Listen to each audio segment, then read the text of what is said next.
வணக்கம். மதிமுகம் செய்திகள். இன்றைய முக்கிய நிகழ்வுகளை பார்ப்பதற்கு முன்பாக தலைப்புச் செய்திகளை பார்க்கலாம். உங்களை சந்தித்து முறையிட்ட பிறகும் மீனவர்களுக்கு நிவாரணமோ தீர்வோ ஏற்படவில்லை. ஒன்றிய அமைச்சருக்கு முதலமைச்சர் மு.க. ஸ்டாலின் கடிதம். சென்னைக்கு 28 புதிய மெட்ரோ ரயில்கள் கொள்முதல். மெட்ரோ ரயில் நிறுவனத்துக்கு ஒன்றிய அரசு ஒப்புதல். கேரளா தமிழ்நாட்டிற்கு அடுத்த 3 நாட்களுக்கு ஆரஞ்சு எச்சரிக்கை. இந்திய வானிலை மையம் தகவல். ஹிண்டன்பர்க் நிறுவன குற்றச்சாட்டுகளை முற்றிலுமாக நிராகரிக்கிறோம். அதானி குழுமம் விளக்கம். ஆணவ கொலை குற்றமில்லையா? நடிகர் ரஞ்சித்தின் பேச்சுக்கு திருமாவளவன் பதிலடி. உங்களை சந்தித்து முறையிட்ட பிறகும் மீனவர்களுக்கு நிவாரணமோ தீர்வோ ஏற்படவில்லை என வெளியுறவுத்துறை அமைச்சர் ஜெயசங்கருக்கு முதலமைச்சர் மு.க. ஸ்டாலின் கடிதம் எழுதியுள்ளார். தமிழ்நாடு முதலமைச்சர் மு.க. ஸ்டாலின் ஒன்றிய வெளியுறவுத்துறை அமைச்சர் ஜெயசங்கருக்கு எழுதியுள்ள கடிதத்தில் அவர்களது 4 மோட்டார் பொருத்தப்பட்ட நாட்டு படகுகளில் மீன்பிடிக்க சென்றிருந்த நிலையில் இலங்கை கடற்படையினரால் கைது செய்யப்பட்டுள்ள சம்பவம் ஆழ்ந்த வேதனையும் கவலையும் அளிப்பதாக தெரிவித்துள்ளார். அண்மையில் 2 மீனவர்கள் உயிரிழந்த நிலையில் மீனவர் பிரச்சினை தொடர்பாக வெளியுறவுத்துறை அமைச்சரை தமிழ்நாட்டிலிருந்து சென்ற நாடாளுமன்ற உறுப்பினர்கள் மற்றும் மீனவ சங்க பிரதிநிதிகள் அடங்கிய குழுவினர் சந்தித்ததை நினைவு கூர்ந்துள்ள முதலமைச்சர் மு.க. ஸ்டாலின் அதற்கு பின்னரும் குறிப்பிடத்தக்க நிவாரணமோ தீர்வோ ஏற்படவில்லை என குறிப்பிட்டுள்ளார். தமது மீனவர்கள் தொடர்ந்து சிறை பிடிக்கப்படும் சம்பவங்களால் மீனவ குடும்பங்கள் ஆழ்ந்த துயரங்களுக்கு ஆளாவதோடு கடலோர மீனவ சமுதாயத்தினரிடையே அச்ச உணர்வும் அவர்களது வாழ்க்கையில் நிச்சயமற்ற தன்மையும் ஏற்பட்டுள்ளதாக குறிப்பிட்டு இதுபோன்ற கைது நடவடிக்கைகள் மீனவ குடும்பங்களின் மன நம்பிக்கையை குலைத்து பெருத்த நிதி சுமையை ஏற்படுத்தி அவர்களது பாரம்பரிய மீன்பிடி தொழிலை கடினமாக்கியுள்ளதாகவும் முதலமைச்சர் குறிப்பிட்டுள்ளார். இலங்கை கடற்படையினரால் கைது செய்யப்பட்டுள்ள மீனவர்களை உடனடியாக விடுவிப்பதை உறுதி செய்திடவும் இதுபோன்ற கைது சம்பவங்கள் மீண்டும் நிகழாமல் தடுக்க நிரந்தர தீர்வை ஏற்படுத்திடவும் வலுவான தூதரக நடவடிக்கைகள் மேற்கொள்ள வேண்டியது இன்றியமையாததாகும். கடலோர மீனவ சமுதாயத்தினரின் பாதுகாப்பிற்கு முன்னுரிமை அளித்து கைது செய்யப்பட்ட அனைத்து மீனவர்களையும் அவர்களது மீன்பிடி படகுகளையும் விடுவித்து தாயகத்திற்கு அழைத்து வருவதை உறுதி செய்திட வேண்டும் எனவும் முதலமைச்சர் மு.க. ஸ்டாலின் தனது கடிதத்தில் தெரிவித்துள்ளார். சென்னையில் பயணிகளின் வசதிக்காக 6 பெட்டிகள் கொண்ட 28 புதிய மெட்ரோ ரயில்களை கொள்முதல் செய்ய சென்னை மெட்ரோ ரயில் நிறுவனத்துக்கு ஒன்றிய அரசு ஒப்புதல் அளித்துள்ளது. சென்னையில் விமான நிலையம் முதல் விம்கோ நகர் வரையும் பரங்கிமலை முதல் சென்னை சென்ட்ரல் வரையும் மொத்தம் 54 கிலோமீட்டர் தொலைவுக்கு தலா 4 பெட்டிகள் கொண்ட 45 மெட்ரோ ரயில்கள் இயக்கப்படுகின்றன. இதில் தினசரி 3 லட்சம் முதல் 3.5 லட்சம் பேர் வரை பயணிக்கின்றனர். பயணிகளின் எண்ணிக்கை நாளுக்கு நாள் அதிகரித்து வருவதால் மெட்ரோ ரயில்களில் கூடுதல் பெட்டிகளை இணைக்க வேண்டும் என்று தொடர்ந்து கோரிக்கை வைக்கப்பட்டது. அதன்படி 2 வழித்தடங்களிலும் பயணிகளின் வசதிக்காக மெட்ரோ ரயில் பெட்டிகளின் எண்ணிக்கையை 4 - 6 உயர்த்தவும் இதற்காக 6 பெட்டிகள் கொண்ட மெட்ரோ ரயில்களை கொள்முதல் செய்யவும் திட்டமிட்டது. இதற்கு ஒப்புதல் அளிக்குமாறு தமிழக அரசுக்கு சென்னை மெட்ரோ ரயில் நிறுவனம் கடந்த ஆண்டு கருத்துரு அனுப்பியது. இந்த கருத்துரு தமிழ்நாடு அரசு கடந்த ஆண்டு ஆகஸ்ட் மாதம் ஒப்புதல் அளித்தது. இதனைத் தொடர்ந்து கூடுதலாக தேவைப்படும் ரயில் பெட்டிகளை கணக்கிட்டு 2820.90 கோடி மதிப்பில் 6 பெட்டிகள் கொண்ட 28 ரயில்களை கொள்முதல் செய்ய கடந்த ஜூன் மாதம் நீதி ஆயோக் ஒப்புதல் அளித்தது. இந்நிலையில் ஒன்றிய நிதித்துறை மற்றும் பொருளாதார விவகாரங்கள் துறையும் இந்த கருத்துருக்கு ஒப்புதல் அளித்துள்ளதாக சென்னை மெட்ரோ ரயில் நிறுவன அதிகாரிகள் தகவல் தெரிவித்துள்ளனர். மேலும் இதனை சாத்தியப்படுத்த சர்வதேச வங்கிகளிடமிருந்து கடனுதவி பெற்று மெட்ரோ ரயில்களை கொள்முதல் செய்ய முடிவு செய்திருப்பதாக அதிகாரிகள் தெரிவித்துள்ளனர்.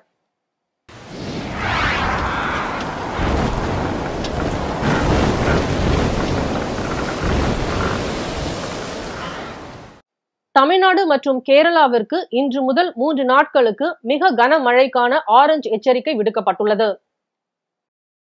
தமிழ்நாட்டில் நீலகிரி, கோவை உள்ளிட்ட 7 மாவட்டங்களில் ஆகஸ்ட் 11, 12, 13 ஆகிய தேதிகளில் மிக கனமழைக்கான ஆரஞ்சு எச்சரிக்கையை இந்திய வானிலை மையம் விடுத்துள்ளது. 14ஆம் தேதி மிக கனமழைக்கு வாய்ப்புள்ளது எனவும் தெரிவிக்கப்பட்டுள்ளது. இதுகுறித்து சென்னை வானிலை ஆய்வு மையம் வெளியிட்டுள்ள செய்திக்குறிப்பில் தமிழ்நாடு கடலோர பகுதியில் வளிமண்டல கீழடுக்கு சுழற்சி நிலவுவதாகவும் தெரிவிக்கப்பட்டுள்ளது.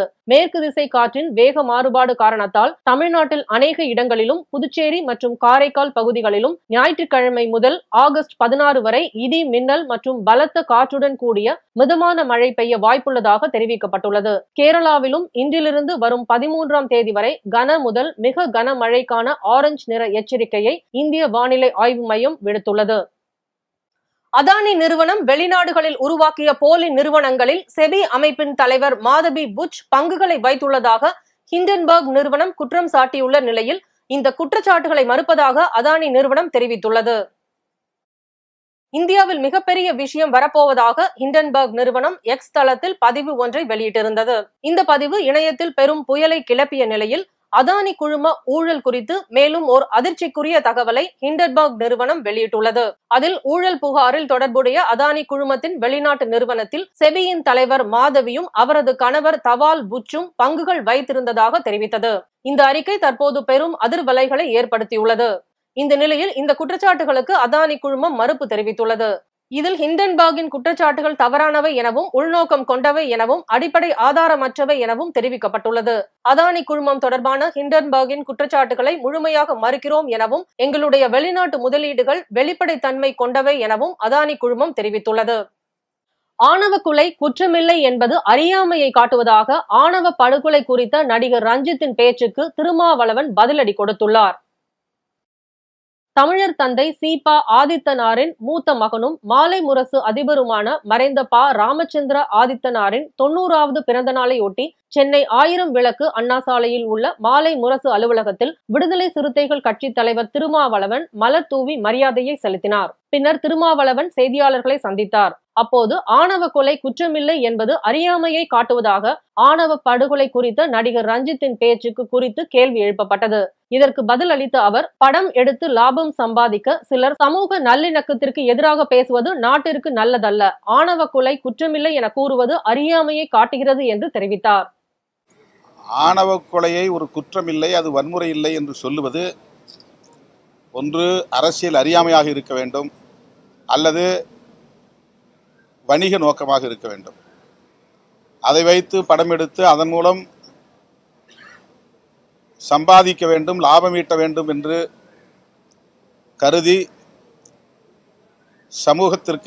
சமூக நல்லிணக்கத்திற்கு எதிராக பேசுவது, கருத்துக்களை பரப்புவது நாட்டுக்கு நல்லதல்ல. அவர்கள் இது போன்ற கருத்துக்களை பரப்புவது கவலை அளிக்கிறது. அரசு ஊழியர்கள் ஓய்வு பெறும் வயதை 62ஆக உயர்த்தப் போவதாக வெளியான தகவல் வதந்தி என்று தமிழ்நாடு அரசின் உண்மை கண்டறியும் குழு விளக்கம் அளித்துள்ளது. தமிழ்நாட்டில் அரசு ஊழியர்கள் ஓய்வு பெறும் வயது 60ஆக உள்ளது. இதனை 62ஆக உயர்த்த தீர்மானம் நிறைவேற்றப்பட்டு தலைமை செயலகத்துக்கு அனுப்பி வைக்கப்பட்டதாக சமூக வலைதளங்களில் தகவல் வெளியானது. அதன்படி இன்னும் 15 நாட்களில் அரசாணை வெளியிட வாய்ப்புள்ளதாகவும் தகவல் பரவின. இதுகுறித்து மாநில அரசால் அமைக்கப்பட்டுள்ள உண்மை கண்டறியும் குழு விளக்கம் அளித்துள்ளது. அதன்படி அரசு ஊழியர்கள் ஓய்வு பெறும் வயதை 62ஆக உயர்த்த எந்த தீர்மானமும் நிறைவேற்றவில்லை என்றும் அப்படியான ஆலோசனைகள் ஏதும் இல்லை என்றும் தமிழ்நாடு அரசின் உண்மை கண்டறியும் குழு விளக்கியுள்ளது. அதில் அரசு ஊழியர் ஓய்வு வயது 60ல் இருந்து 62ஆக மாற்றி அமைத்து தீர்மானம் நிறைவேற்றப்பட்டு தலைமை செயலகத்துக்கு அனுப்பி வைக்கப்பட்டுள்ளதாகவும் இன்னும் 15 தினங்களுக்குள் அரசாணை வெளியிட வாய்ப்புள்ளது என்ற தகவல் பரப்பப்படுவதாகவும் தெரிவிக்கப்பட்டுள்ளது. மேலும் இது முற்றிலும் வதந்தியே எனவும் அரசு ஊழியர்கள் ஓய்வு பெறும் வயதை 62ஆக மாற்ற எந்த தீர்மானமும் நிறைவேற்றப்படவில்லை எனவும் அப்படியான எந்த ஆலோசனையும் இல்லை எனவும் அதில் தெரிவிக்கப்பட்டுள்ளது.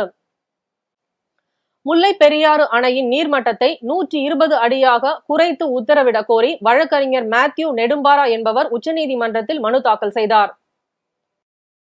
இது தொடர்பாக வழக்கறிஞர் மேத்யூ நெடும்பாரா தாக்கல் செய்த மனுவில் முல்லை பெரியாறு அணை மிகவும் பழமையான அணை எனவும் இது பாதுகாப்பற்ற சூழலில் உள்ளதாக தெரிவித்துள்ளார். இந்த அணை உடைந்தால் கேரள பகுதியில் ஆலப்புழா, எர்ணாகுளம், கோட்டயம் பகுதிகளில் வாழும் மக்களின் உயிருக்கு ஆபத்தாக முடியும் என குறிப்பிட்டுள்ளார். எனவே இந்த அணையின் நீர்மட்டத்தை 142 அடியாக வைக்கக்கூடாது, அதனை 120 அடியாக குறைத்து நீரை தேக்க உத்தரவிட வேண்டும் எனவும் குறிப்பிட்டுள்ளார். ஏனெனில் முன்னதாக இந்த அணையின் நீர்மட்டத்தை உயர்த்த உச்சநீதிமன்றம் அனுமதி கொடுத்த போதிலும் அதனை கேரள அரசு முழு மனதுடன் ஏற்கவில்லை எனவும் குறிப்பிட்டுள்ளார். இந்த விவகாரம் மக்களின் உயிர் சார்ந்த விவகாரம் என்பதால் முல்லை பெரியாறு அணையில் 120 அடிக்கு மேல் நீரை தேக்கக்கூடாது என தமிழ்நாடு, கேரளா என இரு மாநில அரசுகளுக்கும் உத்தரவிட வேண்டும் எனவும் குறிப்பிட்டுள்ளார். மேலும் இந்த விவகாரத்தில் நிரந்தர தீர்வு ஏற்பட புதிய அணை கட்ட வேண்டும் எனவும் இந்த வழக்கில் மனுதாரரான தாங்களே நேரில் ஆஜராகி வாதிட அனுமதி வழங்க வேண்டும் என வழக்கறிஞர் மேத்யூ நெடும்பாரா உள்ளிட்ட 4 பேர் உச்சநீதிமன்றத்தில் மனு தாக்கல் செய்துள்ளனர். முன்னாள் வெளியுறவுத்துறை அமைச்சர் நட்வர் சிங் கடந்த 2 வாரங்களாக உடல்நிலை சரியில்லாத நிலையில் சிகிச்சை பலனின்றி காலமானார். முன்னாள் வெளியுறவுத்துறை அமைச்சர் நட்வர் சிங் உடல்நிலை சரியில்லாத காரணத்தினால் கடந்த 2 வாரங்களாக டெல்லியில் உள்ள மேதாந்தா மருத்துவமனையில் அனுமதிக்கப்பட்டிருந்தார். இந்த நிலையில் நட்வர் சிங் சிகிச்சை பலனின்றி காலமானார். முன்னாள் பிரதமர் மன்மோகன் சிங் ஆட்சியின் போது 2004-5 காலகட்டத்தில் நட்வர் சிங் வெளியுறவுத்துறை அமைச்சராக பணிபுரிந்து வந்தார். பாகிஸ்தானுக்கான தூதுவராக பணியாற்றிய நட்வர் சிங் 1966 முதல் 1971 வரையில் முன்னாள் பிரதமர் இந்திரா காந்தியின் அலுவலகத்திலும் பணிபுரிந்துள்ளார். நட்வர் சிங் நாட்டிற்கு செய்த சேவைக்காக அவருக்கு 1984 ஆண்டில் பத்மபூஷன் விருது வழங்கப்பட்டது. One life is not enough என்ற தலைப்பில் இவரது சுயசரிதை எழுதப்பட்டுள்ளது. ஒன்றிய அமைச்சரவை செயலாளராக தமிழ்நாட்டை சேர்ந்த மூத்த IAS அதிகாரி TV சோமநாதன் நியமனம் செய்யப்பட்டுள்ளார். இதுகுறித்து ஒன்றிய அரசு வெளியிட்டுள்ள செய்திக்குறிப்பில் மத்திய அமைச்சரவை செயலாளராக TV சோமநாதன் நியமனம் செய்யப்பட்டுள்ளதாகவும் அவர் இப்பதவியில் வரும் ஆகஸ்ட் 30ஆம் தேதியில் இருந்து 2 ஆண்டுகளுக்கு நீடிப்பார் எனவும் தெரிவித்துள்ளது. ஒன்றிய அமைச்சரவையின் பணி நியமன குழு TV சோமநாதனின் நியமனத்துக்கு ஒப்புதல் அளித்திருப்பதாகவும் ஒன்றிய அமைச்சரவை செயலகத்தின் சிறப்பு பணிகளுக்கான அதிகாரியாக சோமநாதன் செயல்படுவார் எனவும் தெரிவிக்கப்பட்டுள்ளது. வேலூர் CMC மருத்துவமனையில் சிகிச்சை பெற்று வரும் MUK அழகிரியின் மகன் துரை தயாநிதிக்கு கொலை மிரட்டல் விடுக்கப்பட்ட நிலையில் அவருக்கான பாதுகாப்பு அதிகரிக்கப்பட்டுள்ளது. முன்னாள் மத்திய அமைச்சர் MUK அழகிரியின் மகன் துரை தயாநிதி வேலூர் CMC மருத்துவமனையில் பிசியோதெரபி சிகிச்சைக்காக கடந்த மார்ச் 14ஆம் தேதி அனுமதிக்கப்பட்டார். அவருடன் MUK அழகிரி மற்றும் அவரது குடும்பத்தினர் தங்கியுள்ள நிலையில் துரை தயாநிதி சிகிச்சை பெற்று வரும் A பிளாக்கில் 3 காவலர்கள் பாதுகாப்பு பணியில் இருந்தனர். இந்நிலையில் CMC மருத்துவமனை கண்காணிப்பாளர் அலுவலகத்திற்கு மின்னஞ்சல் மூலம் துரை தயாநிதிக்கு கொலை மிரட்டல் விடுக்கப்பட்டுள்ளது. இது தொடர்பாக மருத்துவமனை நிர்வாகம் சார்பில் மாவட்ட காவல் கண்காணிப்பாளரிடம் புகார் அளிக்கப்பட்டது. அதன் அடிப்படையில் துரை தயாநிதி சிகிச்சை பெற்று வரும் கட்டிடத்திற்கு கூடுதலாக ஒரு உதவி ஆய்வாளர் தலைமையில் 3 காவலர்கள் சாதாரண உடையில் பாதுகாப்பு பணியில் அமர்த்தப்பட்டுள்ளனர். கரூரில் மதிமுக கட்சி 31ஆம் ஆண்டு துவக்க விழாவை முன்னிட்டு கொடியேற்று நிகழ்வு நடைபெற்றது. மதிமுக துவங்கி 31வது வருடத்தை முன்னிட்டு தமிழகம் முழுவதும் கட்சி கொடி ஏற்றி வைத்து தொண்டர்களிடையே எழுச்சியை ஏற்படுத்தும் நிகழ்வு நடைபெற்று வருகிறது. ஆண்டுதோறும் மே 6ஆம் தேதி தொடக்க விழா கொண்டாடுவது வழக்கம். நடப்பாண்டில் நாடாளுமன்ற தேர்தல் நடைபெற்றதால் தற்போது அந்த நிகழ்ச்சி நடைபெற்று வருகிறது. இதன் தொடர்ச்சியாக கரூர் மாவட்ட குளித்தலை நகர பகுதியில் 11 இடங்களில் கட்சி கொடி ஏற்றப்பட்டது. இதனைத் தொடர்ந்து கரூர் மற்றும் அரவக்குறிச்சி பகுதியில் 21 இடங்களில் கட்சி கொடி ஏற்றுவதற்கான நிகழ்வு மதிமுக கட்சி அலுவலகம் முன்பு நடைபெற்றது.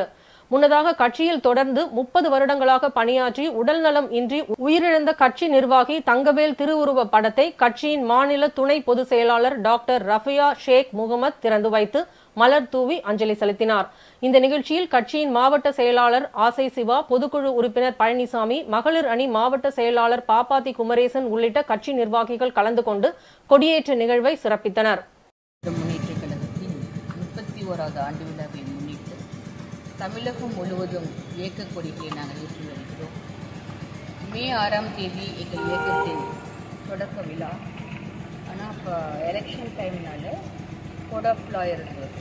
ஸோ நாங்கள் எலெக்ஷன் ரிசல்ட்டுக்கு அப்புறம் தமிழ்நாடு பொண்ணு இப்போ கொடியேற்றிட்டு இருக்கிறோம். நேற்றிலேருந்து கரூர் மாவட்டத்தில் நேற்று குளித்தலை நகராட்சியில் 11 இடங்களில் இயக்கக்கொடி நம்ம மதிமுக கொடியேற்றிருக்கோம். இயக்க தோழர்களோடு மாவட்ட செயலாளர் அன்பு சகோதரர் ஆசி சிவா தலைமையில் நேற்று 11 இடங்களில் அங்கிருக்கும் குளித்தலை நகராட்சி செயலாளர் அன்பு சகோதரர் சிவசேகன் முன்னிலையில் அது நடைபெற்றது. மாணவரணி செயலாளர் எல்லா தோழர்கள் நிறைய பேர் நேற்று நிகழ்ச்சியில் கலந்துக்கிட்டாங்க. இன்றைக்கி காலை நிகழ்வாக எங்கள் இயக்கத்தில் கரூரை பொறுத்த வரைக்கும் ஒரு தூணாக இருந்த ஐயா தங்கவேல் அவர்கள் சில மாதங்களுக்கு முன்பு இறந்துவிட்டார்கள். அவர் கட்சியில் 30 வருடமாக பணி செய்தவர். தலைவர் மீது இயக்கத்தை உயிராக நேசித்த ஒரு நபர் அவர். அவருடைய படத்திறப்பு விழா இன்றைக்கி ஆஃபீஸில் நடத்தினாங்க. இயக்க தோழர்கள் எல்லாரும் அதில் கலந்துக்கிட்டாங்க.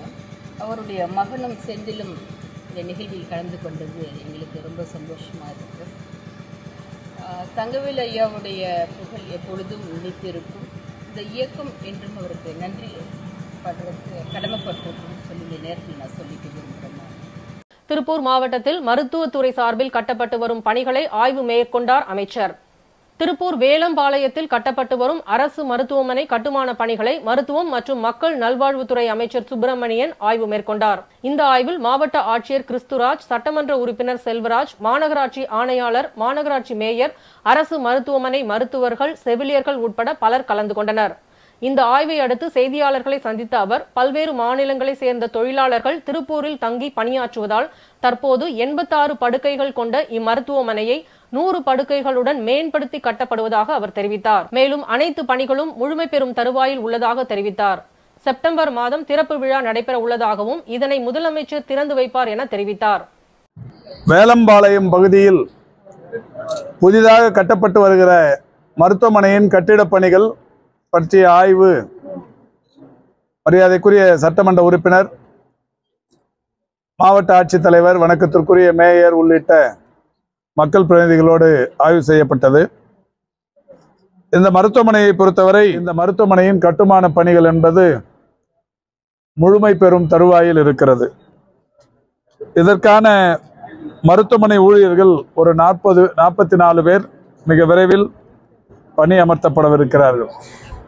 இந்த 86 படுக்கைகள் என்பது 100 படுக்கைகள் கொண்ட வசதிகள் கொண்ட மருத்துவமனையாக ஆக்கிட வேண்டும் என்று சட்டமன்ற உறுப்பினர் திரு செல்வராஜ் அவர்கள், வணக்கத்திற்குரிய மேயர் உள்ளிட்டவர்கள் அரசிடம் கோரிக்கை வைத்திருக்கிறார்கள்.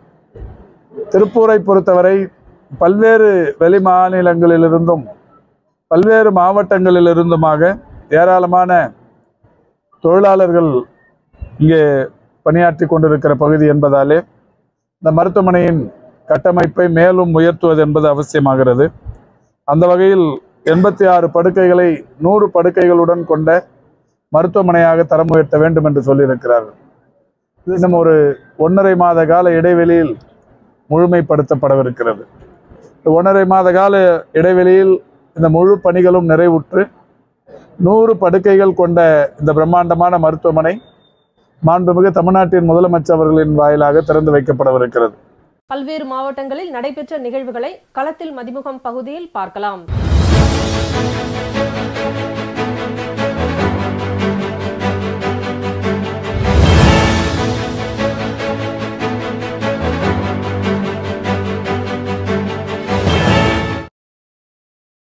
திருப்பூர் திருமுருகன் பூண்டி காவல் நிலையத்தில் பணியாற்றி வரும் மருது பாண்டியன் என்ற சிறப்பு உதவி ஆய்வாளர் ரோந்து பணியில் ஈடுபட்டிருந்த போது கோவை நோக்கி சென்ற காரை மடக்கி சோதனை செய்தார். மேலும் காரை ஓட்டி வந்த நபர் மது போதையில் இருந்ததால் அவரிடம் 7000 ரூபாய் லஞ்சம் பெற்றுக்கொண்டும் அவர் வைத்திருந்த மதுபானம் மற்றும் 37,000 ரூபாய் ஆப்பிள் இயர்பட்ஸ் உள்ளிட்டவற்றை பறித்துக் கொண்டு அனுப்பியுள்ளனர். இது குறித்து அந்த நபர் காவல் ஆணையர் அலுவலகத்தில் அளித்த புகாரின் பேரில் மருது பாண்டியன் மற்றும் காவலர் குரு ஆகியோரை மாநகர காவல் ஆணையர் லட்சுமி அதிரடியாக பணியிடை நீக்கம் செய்து உத்தரவிட்டுள்ளார். மயிலாடுதுறை மாவட்டம் ஆக்கூரில் உள்ள ஓரியண்டல் அரபி மேல்நிலைப் பள்ளியில் தமிழ்நாடு முஸ்லிம் முன்னேற்ற கழகம் சார்பில் இலவச கண் பரிசோதனை முகாம் நடத்தப்பட்டது. இதில் பாண்டிச்சேரி அரவிந்த் கண் மருத்துவமனையில் இருந்து வந்திருந்த மருத்துவ குழுவினர் இந்த பரிசோதனையை நடத்தினர். மேலும் இதில் சுற்றுவட்டார கிராமங்களில் இருந்து 500க்கும் மேற்பட்டோர் கண் பரிசோதனை செய்து பயனடைந்தனர். இதில் அறுவை சிகிச்சை தேவைப்பட்ட 60 பேரை தமிழ்நாடு முஸ்லிம் முன்னேற்ற கழகம் ஏற்பாட்டில் பாண்டிச்சேரி அரவிந்த் கண் மருத்துவமனைக்கு இலவச மேல் சிகிச்சைக்கு அனுப்பி வைக்கப்பட்டனர். ராணிப்பேட்டை வாலாஜா சுங்கச்சாவடி அருகே கண்டெய்னர் லாரி ஒன்றின் பின்பக்க சக்கர ராட் அச்சில் உடைந்து நிலை தடுமாறி நெடுஞ்சாலை அருகே உள்ள பள்ளத்தில் இறங்கி பயங்கர விபத்து ஏற்பட்டது. இதன் காரணமாக சுமார் 3 கிலோமீட்டர் தூரம் வரை வாகனங்கள் அனைத்தும் ஸ்தம்பித்து போய் நெடுஞ்சாலையில் நீண்ட வரிசையில் நின்றன.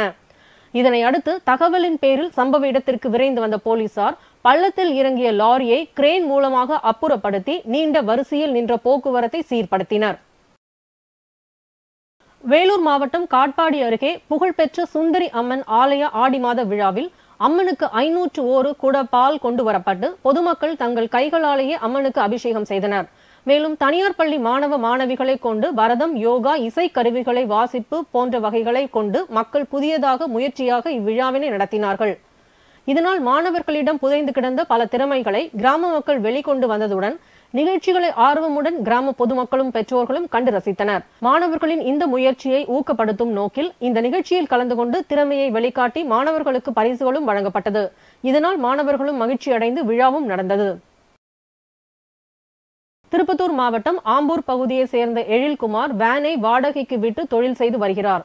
இந்த நிலையில் அவருக்கு விபத்து ஏற்பட்டதால் வேனை சக்திவேல் என்பவரின் வீட்டில் முன் நிறுத்தி வைத்துள்ளார்.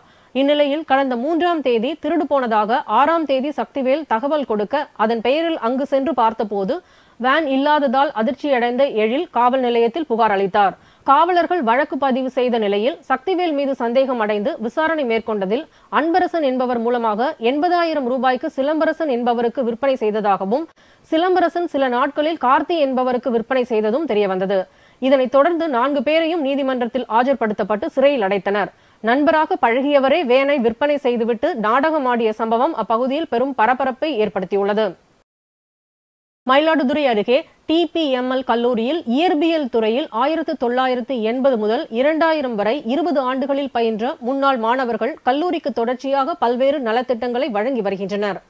கல்லூரிக்கு பல்வேறு நல் உதவிகளை செய்த முன்னாள் மாணவர்கள் இதன் முத்தாய்ப்பாக பிசி மீட் அமைப்பின் மூலம் ஒன்றிணைந்து தாங்கள் பயின்ற துறைக்கு தரைத்தளத்தில் மட்டும் செயல்பட்டு வந்த கட்டடத்தை ரூபாய் 38 லட்சம் மதிப்பீட்டில் இளங்கலை பிரிவுக்கு 3 வகுப்புகளும் முதுகலை பிரிவுக்கு 2 வகுப்புகள் என மொத்தம் 5 வகுப்பறை கட்டடங்களுடன் முதலாம் தளத்தில் உயர்த்தி கட்டி வழங்கியுள்ளனர்.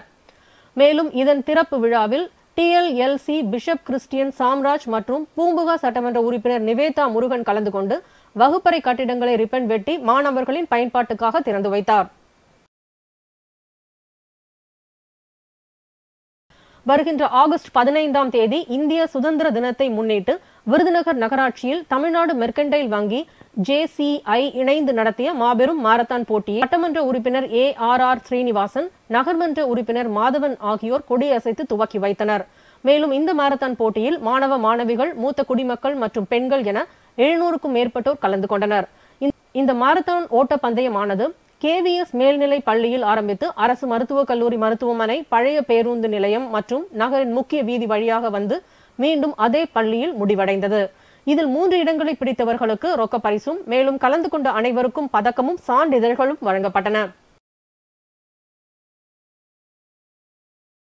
ராணிப்பேட்டை மாவட்டம் ஆற்காடு பகுதியில் அமைந்துள்ள ஸ்ரீ மண்டியம்மன் ஆலயத்தில் ஆடி மாதத்தை முன்னிட்டு அம்மனுக்கு கறி விருந்து படையல் இட்டு சிறப்பு பூஜை வழிபாடு வெகு விமர்சையாக நடைபெற்றது. முன்னதாக அம்மனுக்கு சிறப்பு பாலாபிஷேகம் செய்யப்பட்டு பின்னர் சிறப்பு அலங்காரங்களை செய்து கறி, கூழ் உள்ளிட்டவைகளை படையலாக படைக்கப்பட்டு வேத மந்திரங்கள் முழங்க மகா தீபாராதனை காண்பித்து வழிபாடு நடைபெற்றது. இதனைத் தொடர்ந்து அம்மனுக்கு படைக்கப்பட்ட கறி விருந்து உணவினை 500க்கும் மேற்பட்ட பக்தர்களுக்கு கோவில் வளாகத்தில் சிறப்பு பிரசாத அன்னதானமாக கோவில் நிர்வாகிகள் வழங்கினர். இதில் பங்கேற்றிருந்த பக்தர்கள் நடைபெற்ற சிறப்பு பூஜை வழிபாடுகளை தரிசனம் செய்து அருள் பாவித்து பின்னர் பிரசாத கறி விருந்து அன்னதானத்தை உண்டு சென்றனர். வேலூர் வனக்கோட்டத்துக்கு உட்பட்ட வனப்பகுதியில் மரங்கள் எண்ணிக்கை அதிகரிக்க பல லட்சம் மரக்கன்றுகள் நடும் பணிகள் தீவிரமாக நடந்து வருகிறது. இந்நிலையில் வனசரக பகுதியில் கடந்த ஆண்டு 65,000 பல்வேறு வகையான மரக்கன்றுகள் நடுவதற்கு இலக்கு நிர்ணயிக்கப்பட்டு மரக்கன்றுகள் வழங்கப்பட்டுள்ளன. ஆனால் அந்த மரக்கன்றுகளை வனசரக அலுவலர் குமார் நட்டு முடிக்காமல் பணியில் கவனக்குறைவாக இருந்ததாக கூறப்படுகிறது. இதுகுறித்து மாவட்ட வன அலுவலர் குருசாமி விசாரணை நடத்தி இதன் அறிக்கையை மண்டல வன பாதுகாவலர் ராகுலிடம் சமர்ப்பித்தார். அதன் பேரில் பணியில் கவனக்குறைவாக இருந்ததாக வனசரக அலுவலர் குமாரை பணியிடை நீக்கம் செய்து உத்தரவிட்டுள்ளார். தமிழக வாழ்வுரிமை கட்சியின் வடசென்னை மேற்கு மாவட்ட செயலாளர் வில்லிவாக்கம் அப்துல் சபீக் ஒருங்கிணைப்பில் ஏற்பாடு செய்யப்பட்ட மருத்துவ பரிசோதனை முகாமினை தமிழக வாழ்வுரிமை கட்சியின் கிழக்கு மண்டல பொறுப்பாளர் வேணுகோபால் கலந்து கொண்டு முகாமினை தொடங்கி வைத்தார். தமிழக வாழ்வுரிமை கட்சி வடசென்னை மேற்கு மாவட்டம் வில்லிவாக்கம் தொகுதிக்கு உட்பட்டு இங்கு இலவச இருதய சிகிச்சை முகாம் மற்றும் பொது சிகிச்சை முகாம் இங்கு நடைபெற்று கொண்டிருக்கிறது. இந்த முகாமுக்கு உறுதுணையாக ரேஷ்மா ஃபவுண்டேஷனும், லயன்ஸ் கிளப் மற்றும் புதுமை ஜெமினி அமைப்பும் சேர்ந்து எங்களுக்கு உறுதுணையாக இங்கு இலவச மருத்துவ முகாம் மற்றும் இலவச மருந்துகளையும் வழங்கியுள்ளனர். தமிழக வாழ்வுரிமை கட்சி தொடர்ச்சியாக இங்கு மக்களுக்காகவும் மண்ணுக்காகவும் களத்தில் நின்று போராடும் கட்சி என்பது எல்லோருக்கும் தெரியும். இங்கே வில்லிவாக்கம் பகுதியில் ஏழை எளிய மக்களுக்கு தொடர்ச்சியாக தமிழக வாழ்வுரிமை கட்சியின் சார்பில் கண் சிகிச்சை முகாம் நடத்தியுள்ளோம். இலவச இந்த வெள்ளத்தில் பாதிக்கப்பட்ட பொழுது இலவசமாக அனைவருக்கும் துணிமணிகள் கொடுப்பது, இது போன்ற அரிசி, பருப்பு, பால், பிரெட், இது போன்ற அனைத்தும் இங்கு தமிழக வாழ்வுரிமை கட்சியின் சார்பில் நடைபெற்று கொண்டிருக்கிறது. இன்று எங்களுடன் இணைந்து இந்த இலவச முகாமிற்கு மிகவும் ஆதரவாக ரேஷ்மா ஃபவுண்டேஷன் அவர்கள் இங்கு வருகை தந்து அனைவருக்கும் இந்த மருந்துகளையும் வழங்கியுள்ளார்கள். இந்த நிகழ்ச்சியை துவக்கி வைக்க தமிழக வாழ்வுரிமை கட்சியின் மாநில துணை பொதுச் செயலாளரும் கிழக்கு மண்டல பொறுப்பாளருமான திரு சத்திரியன் வேணுகோபால் அவர்கள் துவக்கி வைத்து இங்கே பொதுமக்களுக்கு எல்லாம் இலவச புடவை முதல் கொண்டு அனைத்தும் வழங்கியுள்ளனர். இனி வட்டத்திற்கு வட்டம் தமிழக வாழ்வுரிமை கட்சியின் சார்பாக இந்த சேவை தொடரும் என்று இந்த தருணத்தை தெரிவித்துக் கொள்கிறேன்.